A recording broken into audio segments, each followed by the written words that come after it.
একটা বৃষ্টি ভেজা সকাল। রাস্তায় এক ছেলেটি দেখে একটা কুকুরছানা কাঁপছে, দুর্বল, কয়েকদিন ধরে কিছু খায়নি। ছেলেটি হাঁটু গেড়ে বসে বলল, ভয় পেও না, আমি আছি তোমার পাশে।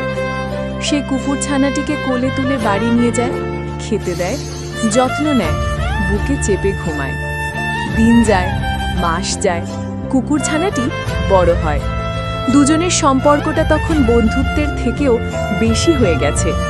একজন মানুষ আর একজন প্রাণী, কিন্তু দুজনেরই একটাই মন। ছেলেটি যখন কাঁদে, কুকুরটা পাশে বসে থাকে, যখন হাসে তখন লেজ নাড়ে। দুজনের সুখ দুঃখ একসাথে ভাগ হয়। একদিন হাঁটতে হাঁটতে কুকুরটা থেমে গেল। দূরে আরেকটা কুকুর, তার চোখে জল, লেজ নাড়ছে ধীরে ধীরে। ওটা ছিল তার মা। ছেলেটি হেসে বলল, যা, ওর কাছে যা, তোর মায়ের ভালোবাসা কখনো হারায় না। কুকুরটা দৌড়ে গেল, কিন্তু কিছুক্ষণ পর ফিরে এলো। মায়ের দিকে তাকিয়ে আবার ছেলেটির পায়ের কাছে বসে পড়ল।